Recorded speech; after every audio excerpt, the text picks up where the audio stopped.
home. Just wanna go home, back home. I've been gone for way too home. Welcome to Make Space, a home design show that empowers you to create spaces you're obsessed with. Tune in for conversations that dive deeper than pin-worthy rooms. Host Cara Newhart teases out the essentials of designing spaces that inspire happiness and serve your everyday life. Cara has been featured in House Beautiful, Apartment Therapy, NBC News, and Insider, and has collaborated with brands like Home Depot, Wayfair, World Market, and more. Here's your host, Cara Newhart. Okay, welcome back to Make Space. Today, I have the Lamont Brothers, twins and business partners who've built a business encompassing real estate, finance, construction, and design, and just recently premiered their first season on HGTV with their show, Buy It or Build It. First, welcome, Chris and Calvin. I'm so excited to have you on today. Hello, Cara. How are you? Thank you. Hey, Cara, this is Calvin talking. Thank you. And we'll make sure for all the viewers out there, we'll try to say our names before we speak because, you know, we sound alike and we look alike. And look alike. It's tricky for sure, but that's good. So I want to start with your journey into real estate. You have an amazing story of starting with 4K and building an empire. How did you first decide to get started, and what was the journey like along the way to build your business? Well, Cara, we always were business focused. Ever since we were in college, we always wanted to do real estate or do something that was business oriented. We got a house around that 07 area time. And during that time, it just wasn't it for construction or new home building or any type of things with real estate. Right. Because of the market. The whole thing was going crazy. We're out of college, confused, right? Like, Yeah.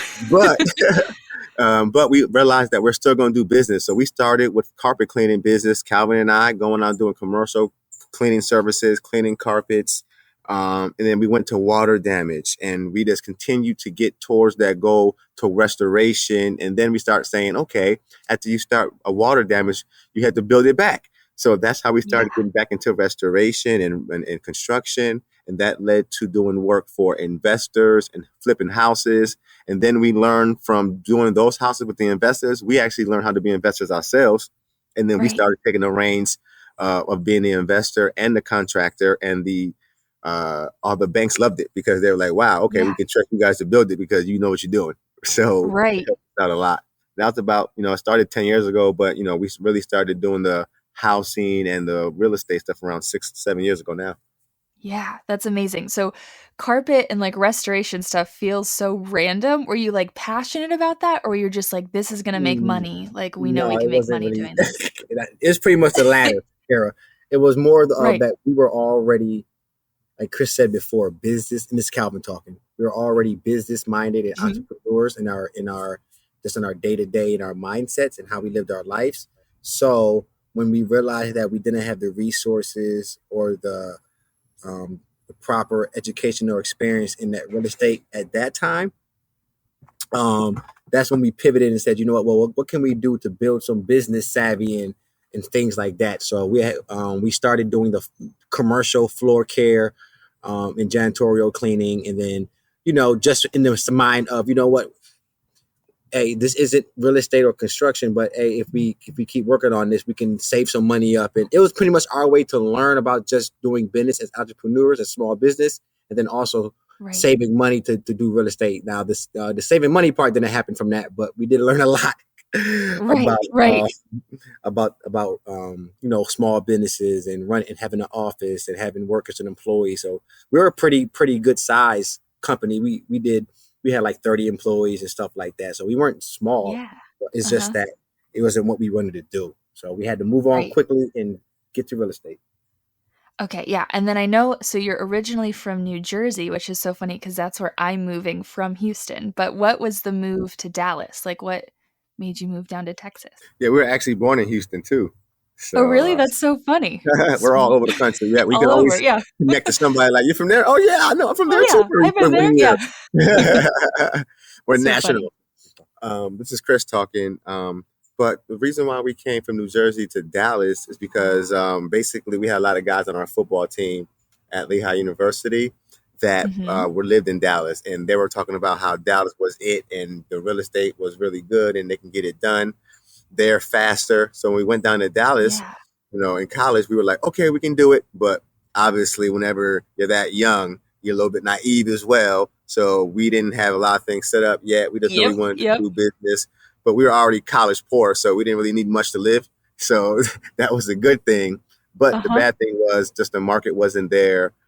We had to find jobs quick. We had to be able to live. So we did those crazy things to live, just to be able to be successful now. But you have to, in this world, you have to be able to adapt to what you're doing, right? So once we found out that we were not going to be Right. able to immediately start real estate as 21-year-old kids without credit or anything like that, we Yes. adapted to the carpet cleaning business where we knew it was a low barrier to entry. It could have been anything in terms of low barrier to entry, but we felt that carpet cleaning is something where people just want the service done it the right way. It doesn't care about who does it. They want it done right for the right price. So we wanted to jump in there Right. quick and get something done. I love that. I love the theme of like pivoting, and it's like you know where you want to go, but you can't start day one getting there. And I feel like a huge part of what you've done in building what you've built is taking risks. And I feel like this is such an important theme, not only for people that want to take those bigger risks like investing or building a business, but also for the everyday person who, many of which are listening to this show, that just want to dive into design and pick up power tools and teach themselves to tackle projects in their spaces. So can we maybe unpack your strategy for taking risk? Like, how do you go big and bet on yourself while also like knowing your limits and when to ask for help? Wow, Cara, that was what you said right before there was right on. My opinion, this is Calvin talking. Uh, Yeah. when it comes to just wanting to, like you said, all the designers out there. So Chris and I we're contractors, we're designers, we're investors, we're philanthropists. So we're all these things. But the main thing were risk takers, right?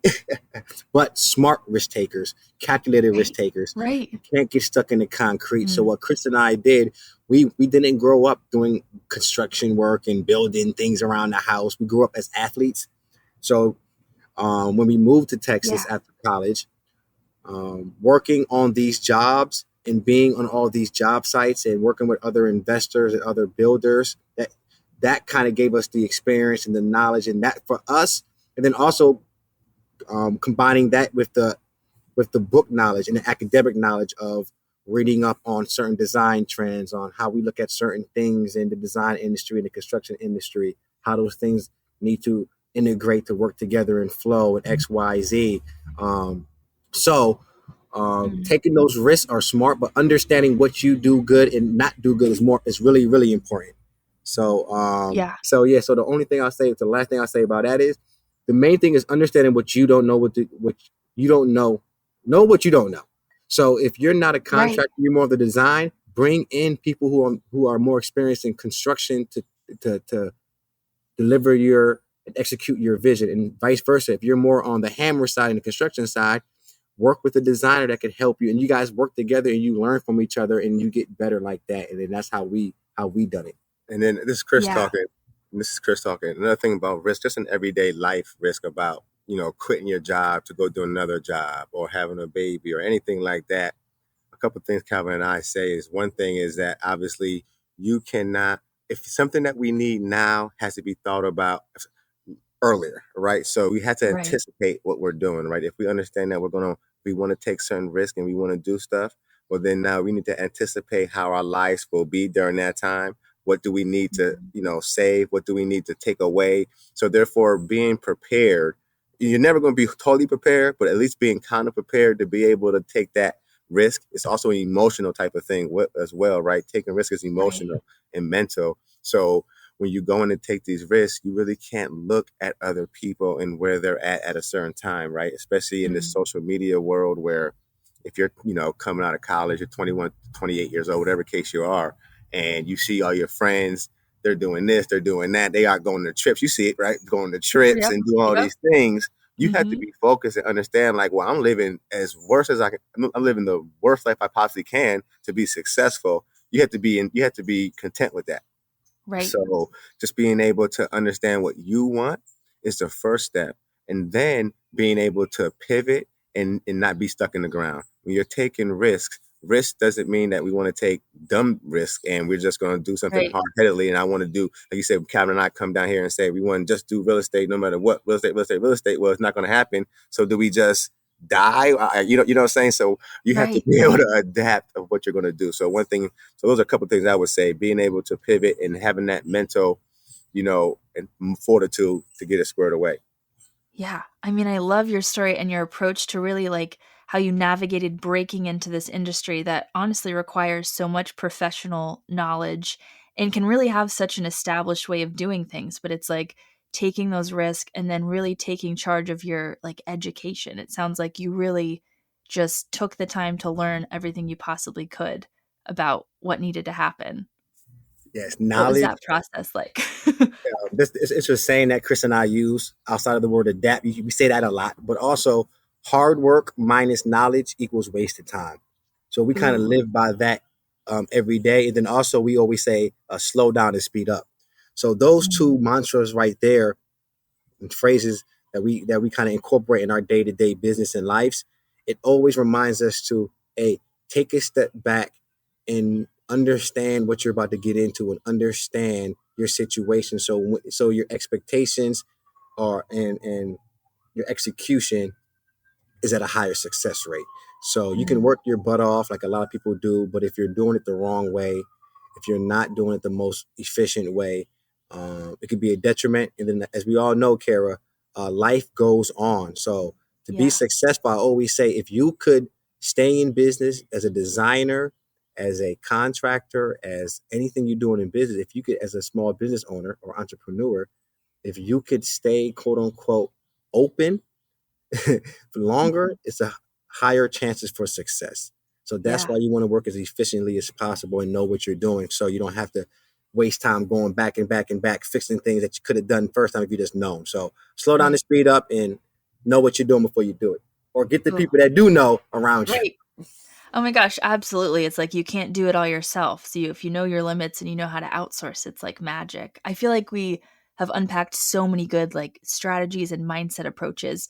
But I want to get more tangible into like what you actually do day to day. So like from investing to flipping, how would you describe like your job? Because it's so multifaceted. And then like how do you two work together? Are there different parts of it that you each do, or do you both do all of it? Well, obviously we have a couple of jobs now, right? We have this is Chris talking.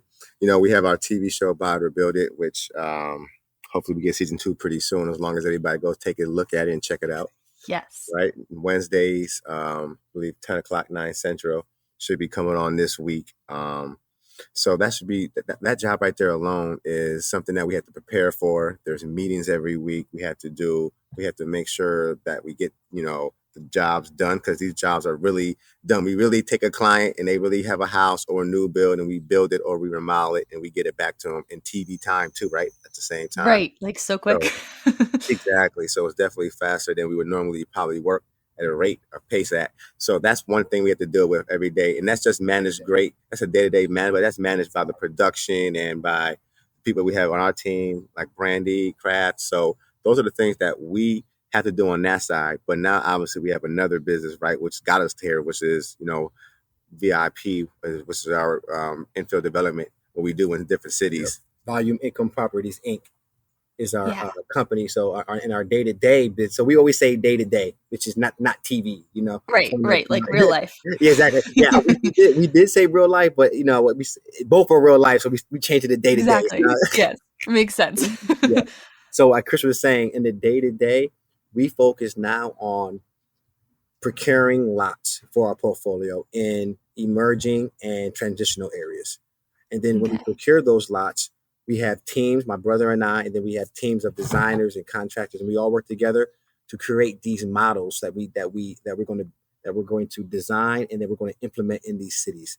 So it's a whole team process. So we have people in our team from finding these lots either directly through the city or through private sales from the public, and then we take those lots that we find, we analyze them, and then we see exactly what we're looking to do based off the zoning and the future development in that area. And then we purchase those lots, and then we execute on the plans that we have, and then we, of course, we update and stuff like that. So it's just a day to day of our niche. Now went from when we first started, Cara, we were going out to like everybody else, finding lots that we can flip, either in specific areas that we choose to build in. So when we first started, Lakewood and Junius Heights, in those areas, that's a kind of like a suburb in Dallas, a historic area. That was a main area that my brother and I focused on. So we would day to day have our realtors and ourselves going around those areas looking for houses that we could find that we felt had value in them, that we had to that we can get out of it. And that's what we did on the day to day. And then as we got older and more experienced, we started moving towards buying lots and land and starting to build back communities, because it allowed us to plan and develop more, which gave us a little more freedom and a little more peace of mind on the day to day, because we didn't have to worry about, what's our next flip? Now we own 100 lots. We're going to build these on them. And I mean, it's easier to buy land and be able to plan and develop. So that's what we're doing more now. Okay. Yeah. Okay. We're going to dive way deep into the show, but I just want to unpack this a little more. So like when we're looking at these lots, I'm sure like numbers and all the analytics and zoning like drive a lot of it, but is there any thought to like the community? I know you mentioned kind of like building back communities. Like what's that part of the job like in terms of like being able to actually like build houses and change neighborhoods and like provide homes for people? That's the fun part about it, right? Being able to, people who really appreciate getting to that new home. We appreciate providing that home, not just first-time home buyers, but the workforce, especially in the time we're living in now where markets are flying up. So and that's what we used to do. We used to flip homes, and we would take a house that'd be perfectly fine, $200,000, $250,000 home. That's fine. Nothing wrong with it. We tear it down, build $1 million house. And that's just the area, right? When someone starts doing that, either you do it or you just don't go there, right? Because it's going to happen. You can't change it. But in some of these areas now, that's why we work directly with the cities, because the cities want the same thing, but obviously they can't command, public, private business to do things. So they work with companies like us that, make pledges, and we have contracts and things like that with the cities saying that we're going to take these lots and then we're going to do specific things with them to be able to provide homes that we need in that area, which still provides density, better homes, more people. Every home buyer is a great person, right? If you're able to get a home in 2022, you're a great person. So those are the people that we want in our communities. So we love bringing those, bringing that back to the community. Like we live in Dallas Fair Park area where we work at, in other areas in the country, like in Augusta and hopefully St. Louis soon. We're looking to just bring back home ownership in those areas. Also being able to bring rentership in those areas so they can understand where they're living at, right? Bringing combining that together so we can build a community plan development, and goes on and on. So that's what we do now. And that's what we've always wanted to do this. And that's why it's taken so long to get here. But now that we're here, we're excited to be able to, use our skills and services and our popularity to go into more cities and to work directly with them in towns and build them back. And Cara, this is Calvin talking. Just to go off of what Chris was saying when it comes to the aesthetics and how we look at the communities, that pretty much we take that same eye that we had in looking at homes. We try to flip houses and try to find value. It's kind of like it's a mental thing. Like we always been looking for value in houses. It's now we just look for value in entire communities. And that's it feels. And then also because we're experienced in building homes that are at a higher end, more luxury homes, we're able to take those type of designs, that quality, that thoughtfulness that we put into those homes, and then we also put them into our entry level and workforce housing. So when it comes to using, we might not use 3/4 inch solid hardwood flooring, but we're using the certain type of, we're using laminate that could look like it. We're using certain type of, on the exteriors, we're incorporating stucco and stone. For building in historic areas, we're bringing in the 1x17 siding. So it's just a lot of things that we take from our experience of working in historic districts, higher end luxury communities, and also, more of the middle class communities. And we're bringing that to our workforce and entry level communities, which I think it's a great response. People are buying our homes before they're even built, because I think they understand the quality and the look that we're providing for them. It's just not a shotgun house thrown together. It's thoughtful. They look good, Chris and I put a lot of time, money, and effort into planning of these models. Which I think is so cool that you have that like personal connection with like knowing the design styles and having like a heart for the community that you're building in. Cause then it's like you're creating things that are high quality and amazing and making money doing it versus just kind of a bigger corporation that would just throw up box houses and just want to, do them as cheap as possible and sell them for as high as possible. So that's cool that you have that personal touch to it. Oh, thank you. Yeah, we think it's cool too. If we do it this way, even as we do grow and we can continue to scale continue to get other cities and we continue to grow, having our standard procedures that we have them, how we want, having an eye on our designs and having an eye on, public relations in those areas will allow us to keep that personal touch in every city rather than just throwing up houses that we don't know what's going on, don't know, so we really are excited about that. Yeah, that's awesome. Well, okay, let's talk about the HGTV show. First of all, congratulations. It's so exciting that you have that. But can you tell us about like the show? Like, how do you help people decide whether to buy and renovate like a fixer-upper, or like how are we deciding maybe we should just start from scratch and build?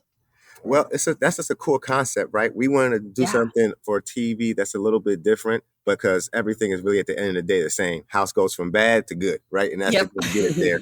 So we said, you know what? What's the problem, right? So everybody needs to make a decision between buying a house and remodeling it or just buying a house, period, and then or building a house brand new. And sometimes we forget about that build part because we just think it's an arduous process. It does take longer, but it's always possible to do it.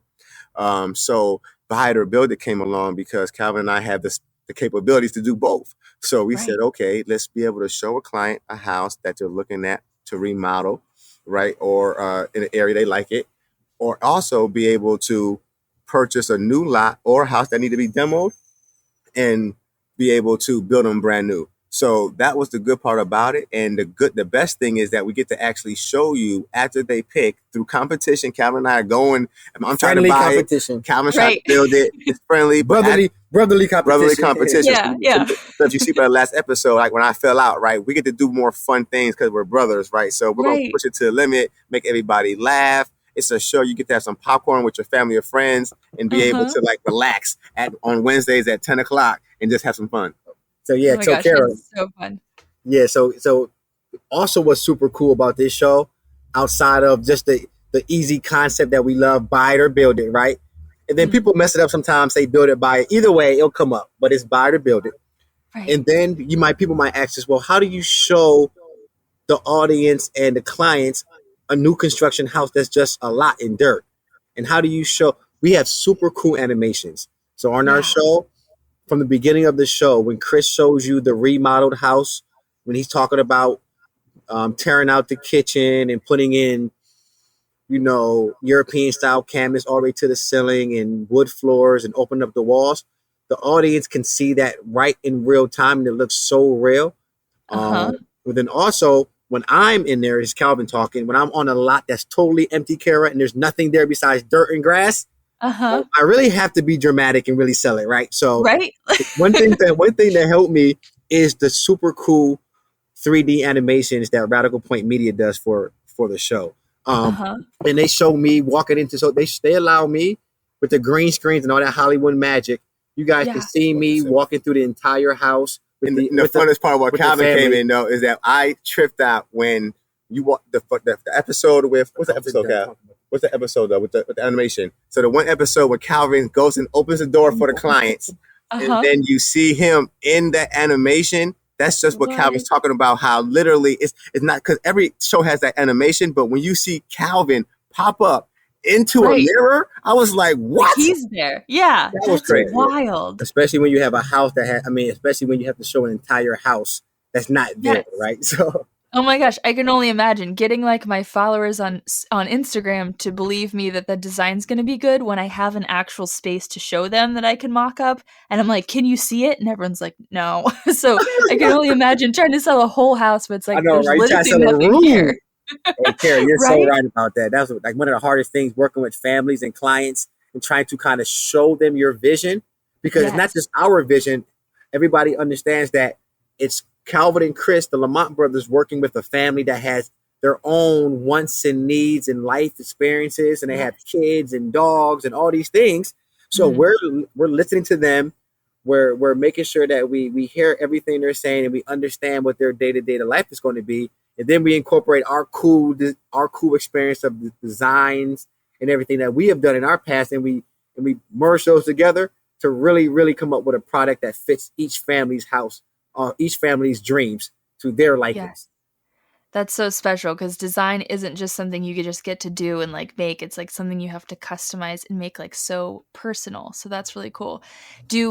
Are you guys on the fence about like who likes to buy and who likes to build? Like, does one of you love new construction? Is that why we have this dynamic, or you just kind of both like both?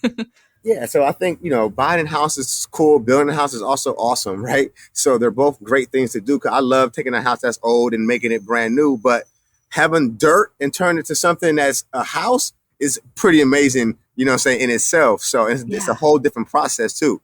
So that process is like, okay, you really doing something. And this is like a safety thing where we're building something where someone's expected to live there every single night during storms, during all that stuff. So we take it very seriously. So either way, we get excited about doing it. And it was basically rock, paper, scissors, shoot. And I got by it. It's like,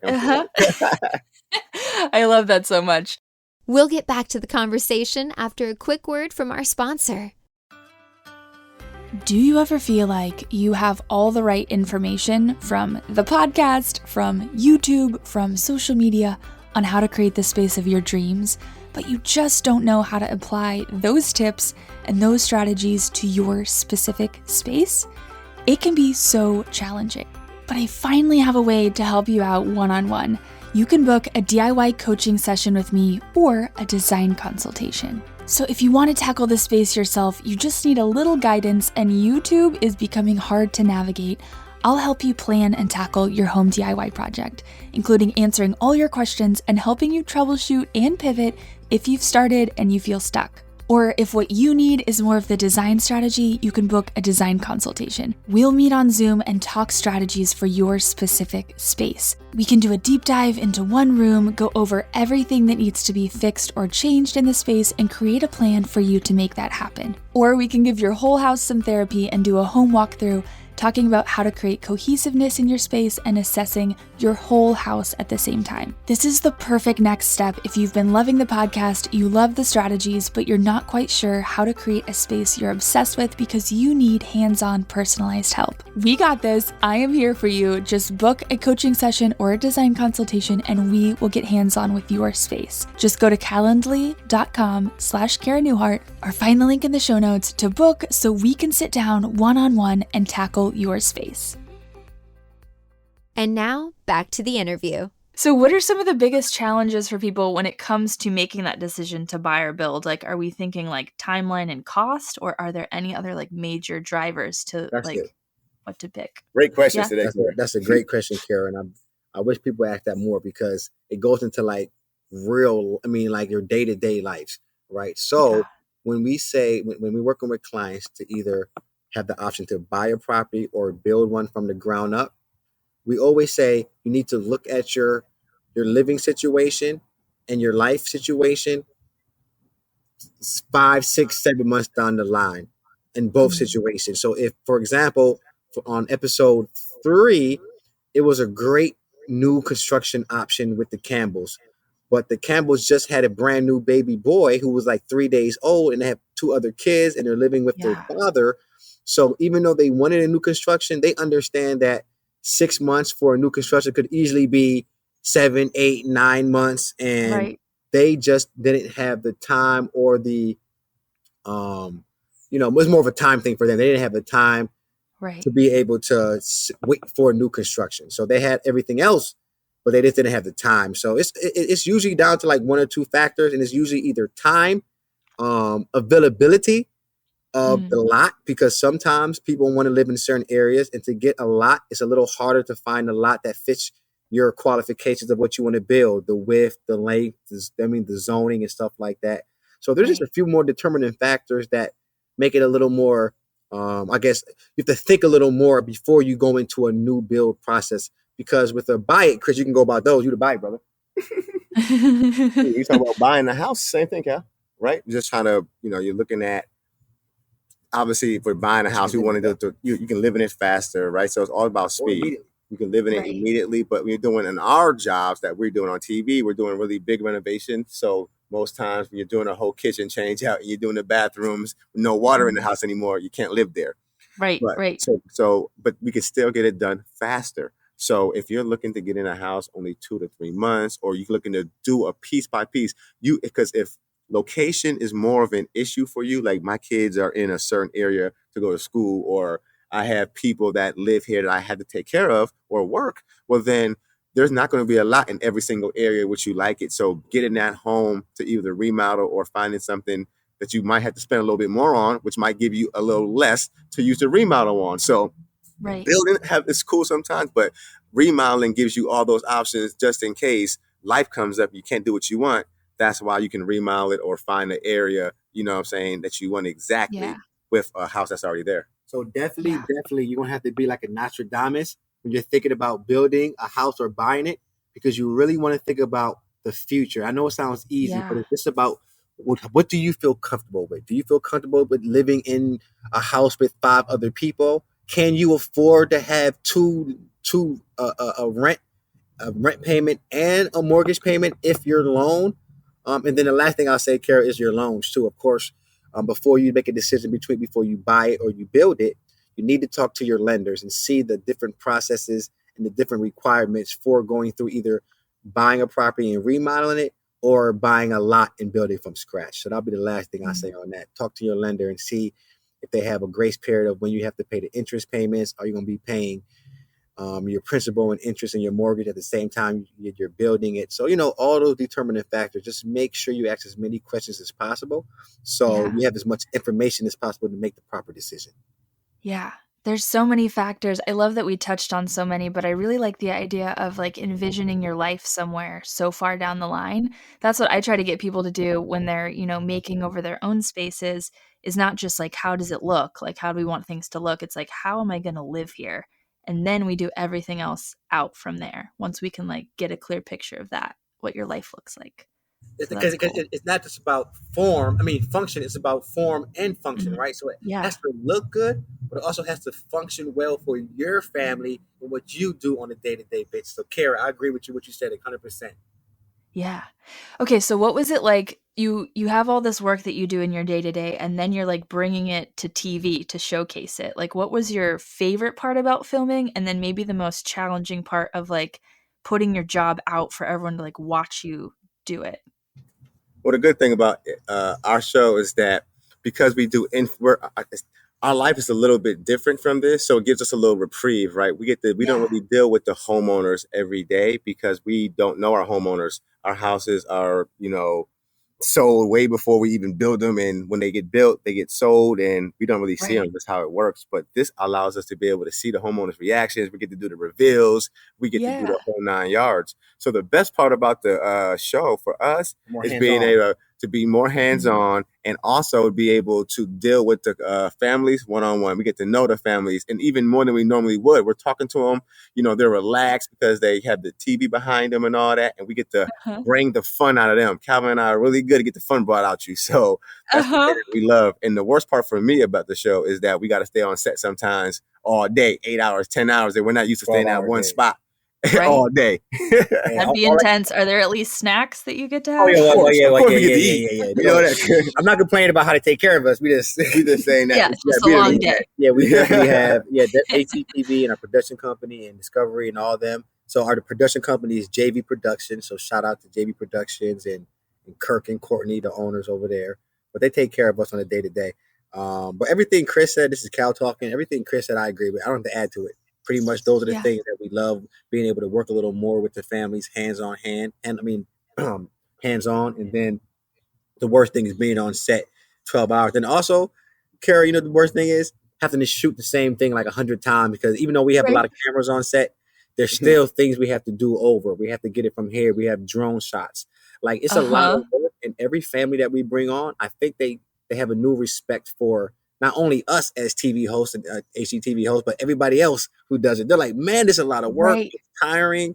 It's you have to have the smile on your face. You have to be happy. You have to come with it every single day. So, Yeah. Oh my gosh, I can only imagine. I'm like exhausted shooting for social media with me and my tripod and moving it 100 times. So I can only imagine like what a whole team Same. is like Probably getting all very the similar. shots. Add a few more cameras, it'd be similar. Yeah. A few more people, that'd be nice. Yeah, a few more people. That's something. Right. So how have you used like all your experience in design and creating these spaces? Have you like brought it into your own homes to like transform your own spaces? Or are you just like, we do it for others, but our house is like whatever? Oh, so it's funny. So this is Cal talking. Yes and no. Well, I'm gonna say yes. We're also Chris. My brother Chris literally just bought a lot yesterday in area in the suburbs of Dallas, and he's building his. So Chris, even though Chris is the buy it brother on TV, he's actually the build it brother in his day Calvin to day. persuaded me, Cara. He got me. Cal got me. So he's going to be Right? building So it. maybe we see who wins. I love this. That's so funny. So Chris is actually building his own house right now. So he's definitely understanding the process and everything that goes into, you know, building, especially during the time of COVID, with prices going up on materials and stuff like that. So when he's building, and guess where he's building at? He's building in an area where we're quote unquote, before we were the TV property brothers, Lamont Brothers, we were this community's own property brothers because we did so many homes over here. So Right. we actually, before we started building in certain areas, Cara, we weren't really on historic houses like that. But since my brother and I have done so many historic houses, and we learn about those features in the Tudor homes and the transitional homes and craftsmen. So all those Yeah. homes, especially so craftsmen and Tudors are two home styles that really hit home with Chris and I. We really like that. Yeah, exactly. Those are houses that last forever, they're classics. right? Even the Yeah. colonial with the bricks and the wood siding. And Chris's house now is a Tudor, right, Chris? No, it's a craftsman A style. craftsman, but still, it's a craftsman, but still, see, Cara, we're putting a lot of those things that we do in our day to day into our personal. I want to homes, steer too. you wrong, guys. If I'm going to do something, I'll do it for myself too. Yes. Yeah. Right. If you find the good way to do it, like might as well. Well, you're gonna have to give me all the Unless it's one of those, secrets. Cara, unless it's one of those crazy homeowner requests, but like, can you have a pink wall here? I'm not doing Right? that in Like, my house, Cara. nope. You've been there. Right? No, thank you. That's for you. You can No, keep thank it. you. Exactly. Yeah. Like you said, as a designers and builders, if you want to put 3 fans in your room, we'll ask you no. But if you want to do it, we'll do it for you, right? It's your house. We're not living in it. Right. Right. Like you can have whatever you want. Well, you're gonna have to give me all the secrets because I've only ever lived in new builds, like the first 2 houses, and I just bought a house built in 1880 and 1840. So I'm walking into 2 old houses. Like I don't know what I'm in for, but I'm very excited. Start with the core. Start with the core, electrical. If you're doing any house from built last year or built especially 100 years ago, you want to make sure you look at the roof. You want to look at the HVAC, the plumbing, the foundation, the electrical. Once you get those things squared away, you can feel good that spending all that money to cover those items up, you don't got to open them back up and get back to the stuff that you have to live with. So be smart. Right. Don't waste your money. Make sure you get those main foundational area things done first so the house can stay pretty. You don't got to go backwards. Right. And rip it all apart once you made it cute. It will come back. Trust me, it will come back. It will bite you in the butt. Okay, so if people haven't been keeping up, where can they find the show, watch the show? Is it like streaming or is it certain So- times? First, you can find us on Instagram. I'm the Chris Lamont, and Calvin is the Calvin Lamont, and you can find both of us at the Lamont Brothers on Instagram it. and all the other social media. And then, of profiles. course, the main thing is everybody, please tune into HGTV every Wednesday to watch my brother Chris and I, the Lamont Brothers, at 10 p.m. Eastern, 9 p.m. Central. Or you can just DVR it, guys, and watch it the same night. That's cool too. And then we will be, Yeah, right?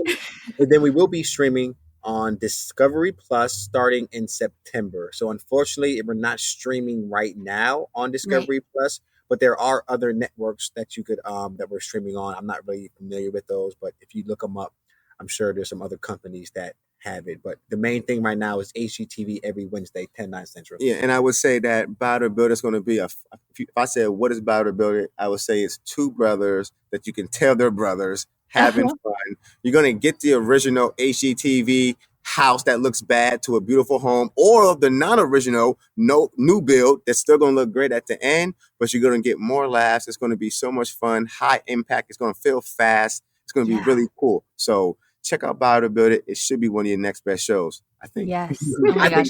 I will link it in the description. Everyone has to go watch. If anything, we have to see these graphics that you're walking through 3D house. It's so cool. And then our designs at the end. Hey, Cara, you are an amazing designer. That's how I actually was incorporating. I mean, looking at your designs, and you're also a great DIY person. So also for all Cara's fans out there, if you watch our show, Chris and I are doing so many things when it comes to DIY. We're turning oak trees into tables and mantles. I'm taking tempered glass and I'm making that into fire glass rock for your outdoor patio fire pits or your fireplaces inside. So we're doing so many things that you guys can also do at home too and incorporate in your life. We're excited for you to watch. And the last thing I'll say, sorry, the great thing about it is anything that Calvin and I do that shouldn't be done by a regular person, we'll make sure we tell you guys on TV, hey guys, let a professional do this or do this DIY. But we're so excited to build it, guys. Go check it out. Cara, you're great. We really appreciate you having us on your show as well. Oh my gosh. Thank you so much for coming. I can't wait for everyone to go see it. I had the best time. I loved the energy and I'm so excited. You're one of your best clients, Cara. You're one of your best hosts, podcast yes. hosts. 1,000,000%. I had so much fun. Anytime we're laughing and it's fast moving, I know it's a good one. So I can't wait to share it. Thank you so much. Psst. If you're still here, that means we need to be friends. Hop over to Instagram and follow me at Never Skip Brunch if you want DIY projects and more design inspo. Or if you want to get connected for podcast-specific updates, hop over to Make Space Pod and you can stay in the loop for when new episodes drop. See you on Instagram. I'm on my way back home. Thanks for listening. If this is your first time listening in, be sure to hit that subscribe button so you can stay in the loop with the newest episodes. If you're a subscriber and you love the show, be sure to rate, review, or screenshot and share your favorite episode on social. You're listening to this podcast, so I know you've got a curious mind. Here's a helpful fact you may not know yet. Drivers who switch and save with Progressive save over $900 on average. Pop over to Progressive.com, answer some questions, and you'll get a quick quote with discounts that are easy to come by. In fact, 99% of their auto customers earn at least one discount. Visit Progressive.com and see if you can enjoy a little cash back. Progressive Casualty Insurance Company and Affiliates. National average 12-month savings of $946 by new customers surveyed who saved with Progressive between June 2024 and May 2025. Potential savings will vary.